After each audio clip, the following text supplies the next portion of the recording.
서울 아파트 한 채 사려면 월급을 한 푼도 안 쓰고 18년을 모아야 합니다. 18년이요. 대학 졸업하고 바로 취직해서 40대가 될 때까지 밥도 안 먹고 옷도 안 사고 여행도 안 가고 오직 저축만 해야 겨우 평균 가격 아파트 한 채를 살 수 있다는 겁니다. 그런데 문제는 그 18년 동안 집값이 가만히 있지 않는다는 거죠. 당신이 돈을 모으는 속도보다 집값이 오르는 속도가 훨씬 빠르거든요. 결국 아무리 열심히 살아도 내 집 마련은 점점 더 멀어지기만 하는 겁니다. 오늘은 왜 한국에서 집을 사는 게 이렇게 불가능에 가까워졌는지, 그리고 이 시스템이 대체 누구를 위해 돌아가고 있는지 한번 제대로 파헤쳐 보겠습니다. 부모님 세대 이야기를 들어보면 집 사는 게 그렇게 어려운 일이 아니었다고 하죠. 1980년대에서 90년대 초반만 해도 서울 아파트 가격이 연봉의 3배에서 4배 수준이었거든요. 맞벌이 부부가 몇 년만 열심히 모으면 충분히 내 집 마련이 가능했던 시절이었습니다. 그때는 집이 그냥 사는 곳이었어요. 가족이 모여서 밥 먹고 아이들 키우고 퇴근하고 돌아와서 편하게 쉬는 공간이었던 거죠. 투자니 자산이니 이런 개념 자체가 지금처럼 강하게 자리 잡지 않았습니다.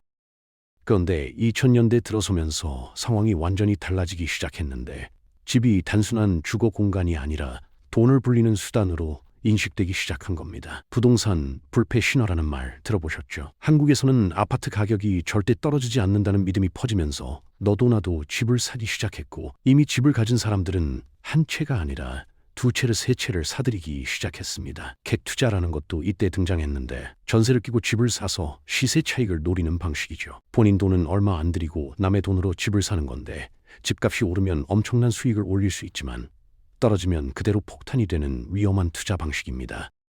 2020년에서 2021년 사이에는 정말 미친 듯이 집값이 올랐는데 서울 아파트 평균 가격이 불과 2년 사이에 50% 넘게 뛰었거든요. 10억 하던 집이 15억이 되고 15억 하던 집이 20억이 넘어가는 상황이 벌어진 겁니다. 이 시기에 영끌이라는 신조어가 등장했죠. 영혼까지 끌어모아서 대출받는다는 뜻인데 그만큼 절박하게 빚을 내서라도 집을 사야 한다는 분위기가 팽배했던 겁니다. 지금 안 사면 영원히 못 산다는 공포가 사람들을 움직였고 그 결과 많은 사람들이 감당하기 어려운 수준의 빚을 지게 됐습니다.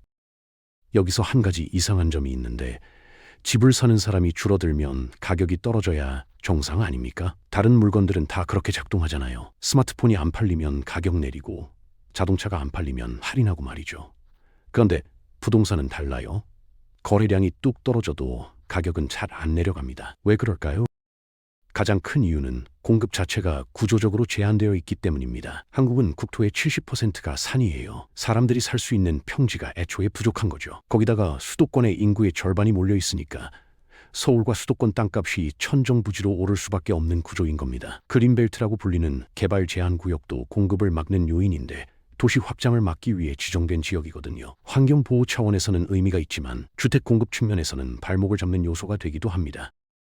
재건축과 재개발 규제도 빼놓을 수 없는데 낡은 아파트를 허물고 새로 짓는 게 한국에서는 굉장히 복잡하고 오래 걸리거든요.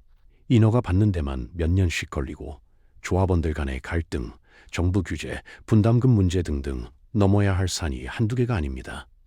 안전진단이라는 관문도 있는데 아파트가 얼마나 낡았는지 평가해서 재건축 가능 여부를 결정하는 제도예요. 이게 기준이 까다로워서 30년, 40년 된 아파트도 재건축 승인이 안 나는 경우가 많거든요. 결국 새 아파트 공급이 수요를 따라가지 못하고 가격은 계속 오르는 악순환이 반복되는 거죠.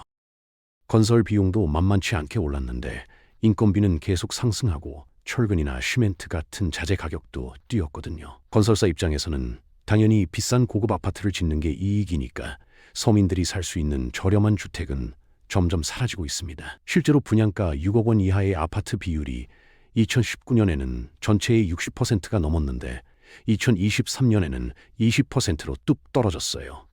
서민들이 새 아파트를 분양받을 기회 자체가 줄어들고 있는 겁니다. 청약 경쟁률은 수백 대 1을 넘기는 경우가 허다하고 당첨되려면 로또 맞는 것만큼 운이 좋아야 한다는 말까지 나오고 있죠. 그리고 또 하나 간과하면 안 되는 게 있는데 바로 빈집 문제입니다. 한국 전체의 빈집이 140만 채가 넘거든요. 집이 부족한 게 아니라 있는 집도 제대로 활용이 안 되고 있는 거예요. 투자 목적으로 사놓고 그냥 비워두거나 시골에 있는 집들이 방치되는 경우가 많죠. 지방 소멸 문제랑도 연결되는 건데 젊은 사람들은 다 서울로 올라오고 지방에는 빈집만 늘어나는 상황이에요. 정작 사람들이 살고 싶어하는 곳에는 집이 없고 아무도 안 사는 곳에는 빈집이 쌓여가는 아이러니한 상황인 겁니다.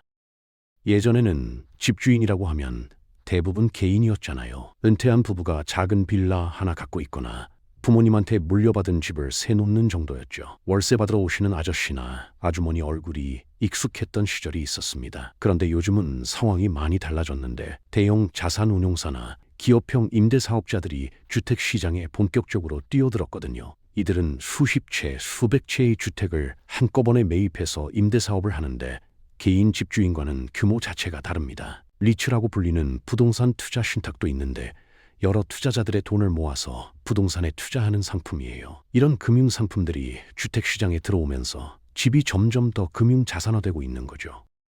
문제는 이런 대형 임대사업자들의 목적이 오직 수익이라는 거예요. 세입자의 주거 안정 같은 건 관심 바뀌죠. 수익률을 높이기 위해 월세를 올리고 관리비를 올리고 계약 갱신을 거부하는 일도 빈번하게 일어납니다. 개인 집주인 시절에는 인간적인 관계가 있어서 어느 정도 융통성이 있었는데 기업은 그런 거 없거든요. 철저하게 숫자로만 움직입니다. 수익률 1% 올리기 위해 세입자를 내보내는 게 그들한테는 당연한 경영 판단인 거예요.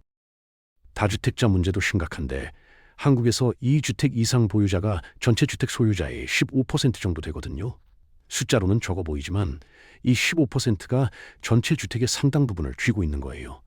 어떤 사람들은 10채, 20채, 심지어 100채 넘게 갖고 있는 경우도 있습니다. 이런 다주택자들이 시장에서 매물을 싹쓸이하면 일반 실수요자들은 경쟁에서 밀릴 수밖에 없죠. 자본의 크기가 다르니까요. 현금 들고 나타나서 바로 계약하는 투자자한테 대출 심사 기다려야 하는 신혼부부가 어떻게 이기겠어요? 에어비앤비 같은 단기 임대 플랫폼도 주거시장을 왜곡시키는 요인 중 하나인데 관광객들한테 숙소를 빌려주면 월세 받는 것보다 훨씬 수익이 좋거든요. 그래서 원래 사람들이 살던 집들이 숙박업소로 전환되는 경우가 늘고 있습니다. 제주도나 부산 해운대 같은 관광지에서 이런 현상이 특히 심한데 정작 그 지역에서 일하는 사람들은 살 집을 찾기가 점점 어려워지고 있어요. 관광객은 넘쳐나는데 정작 거기서 먹고 사는 주민들은 점점 밀려나는 거죠. 스페인 바르셀로나에서 관광객 반대 시위가 일어난 것도 비슷한 이유거든요. 집이 투자 상품이 되고 숙박업소가 되면서 정작 거기서 살아야 할 사람들은 쫓겨나는 겁니다. 집을 못 사는 게 본인 잘못이라는 말 많이 들어보셨을 거예요. 스타벅스 커피 좀 줄이고 해외여행 좀 참으면 집 살 수 있다는 식의 좋은 말이죠. 이른바 라떼 효과라고 하는 건데 이게 정말 맞는 말일까요? 현실을 한번 따져봅시다. 서울 아파트 평균 가격이 대략 12억 원 정도 됩니다. 직장인 평균 연봉이 4천만 원 정도라고 치면 세금 떼고 실수령액은 3천만 원대 초반이에요. 여기서 월세나 생활비 빼고 저축할 수 있는 돈이 얼마나 되겠어요? 한 달에 100만 원씩 저축한다고 쳐도 12억 모으려면 100년이 걸립니다. 커피를 끊는다고 해결될 문제가 아니에요. 하루에 커피 한 잔 5천 원 아낀다고 1년에 180만 원이에요. 12억 모으려면 커피 안 마시고 666년을 살아야 합니다. 진짜 문제는 집값 상승 속도가 임금 상승 속도를 압도적으로 앞지른다는 겁니다. 2010년에서 2022년 사이에 서울 아파트 가격은 약 2.5배 올랐는데 같은 기간 평균 임금 상승률은 50% 정도에 그쳤거든요. 아무리 열심히 일해서 월급이 오른다 해도 집값을 따라잡을 수가 없는 구조인 거예요. 이건 개인의 노력으로 극복할 수 있는 문제가 아닙니다. 시스템 자체가 잘못된 거죠. 열심히 일하는 사람이 바보 되는 세상인 겁니다. 정부에서 여러 가지 정책을 내놓긴 하는데 효과가 제대로 나는 경우가 드물어요. 생애 최초 주택 구입자 혜택, 청년 전용 대출, 분양가 상한제 같은 정책들이 있지만 부작용이 생기는 경우가 많거든요. 예를 들어 저금리 대출 정책을 펴면 더 많은 사람들이 돈을 빌려서 집을 사려고 하잖아요. 수요가 늘어나면 당연히 가격이 오르죠. 서민들 돕겠다고 만든 정책이 오히려 집값을 올리는 아이러니가 발생하는 겁니다. 특별 공급 제도도 있는데 신혼부부나 다자녀 가정한테 아파트 분양 기회를 더 주는 건데 이것도 경쟁률이 워낙 치열해서 실제 혜택 받는 사람은 극소수예요. 세금 정책도 마찬가지인데 다주택자한테 세금을 왕창 매기면 그 비용을 결국 세입자한테 전가하거든요. 월세를 올리거나 전세를 월세로 전환하는 식으로 말이죠. 규제를 피하기 위해 가족 명의로 집을 분산시키는 꼼수도 성행하고요. 정책을 만드는 쪽과 빠져나가는 쪽의 싸움에서 항상 피해를 보는 건 평범한 서민들입니다. 부자들은 세무사, 변호사 고용해서 절세 방법 찾는데 서민들은 그런 여력이 없잖아요. 여기서 근본적인 모순이 하나 있는데 집을 가진 사람들은 집값이 오르길 원하고 집이 없는 사람들은 집값이 내리길 원하잖아요. 그런데 한국에서 주택 보유율이 약 56% 정도 됩니다. 절반이 넘는 사람들이 집을 갖고 있다는 건데 이 사람들 입장에서 집값 하락은 곧 재산 감소를 의미해요. 그래서 정치인들이 집값을 확 잡는 정책을 쉽게 내놓지 못하는 거예요. 표를 잃을 수 있으니까요. 선거철만 되면 부동산 정책이 요동치는 것도 이런 이유 때문입니다. 재밌는 건 집을 가진 부모들도 딱히 행복하지만은 않다는 점이에요. 자기 집값은 올랐으면 좋겠는데 자녀들이 집을 못 사는 건 걱정되거든요. 내 재산은 늘었는데 내 아이들은 집을 못 산다는 모순된 상황인 거죠. 그래서 증여나 상속으로 자녀를 도와주는 경우가 늘고 있는데 이게 또 부의 대물림 문제를 심화시킵니다. 부모 도움 없이는 내 집 마련이 거의 불가능한 시대가 된 거죠. 금수저 흙수저란 말이 괜히 나온 게 아닙니다. 실제로 신혼부부가 집 살 때 부모한테 지원받는 비율이 절반이 넘는다는 통계도 있어요. 자기 힘으로 집 사는 게 아니라 부모 재력으로 집 사는 세상이 된 거예요. 그러면 이 문제를 어떻게 해결할 수 있을까요? 전문가들이 제시하는 해법 몇 가지를 살펴보면 가장 기본적인 건 공급 확대입니다. 그린벨트 일부 해제하고 재건축, 재개발 규제 완화해서 주택 공급을 늘리자는 거죠. 수요가 많으면 공급을 늘려야 가격이 안정된다는 경제학 기본 원리에 따른 주장인데 문제는 새로 짓는 집들이 대부분 고가 아파트라는 점이에요. 분양가 자체가 비싸서 서민들이 살 수 있는 저렴한 주택 공급이 함께 이뤄지지 않으면 효과가 제한적입니다.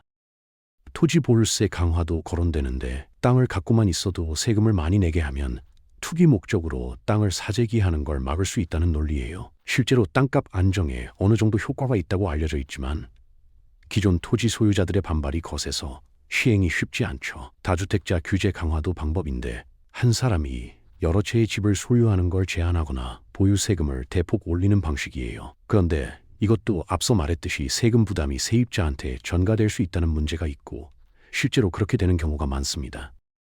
공공임대주택 확대도 중요한 해법으로 꼽히는데 한국의 공공임대주택 비율이 OECD 평균에 한참 못 미치거든요. 네덜란드는 30%, 영국은 17%인데 한국은 8% 정도밖에 안 됩니다. 공공임대를 늘려서 저소득층이나 청년들의 주거 부담을 덜어주자는 건데 예산 문제도 있고 님비 현상 때문에 실제 추진이 쉽지 않아요. 내 동네에 임대 아파트 짓는 건 싫다는 거죠. 집값 떨어질까 봐 걱정되니까요.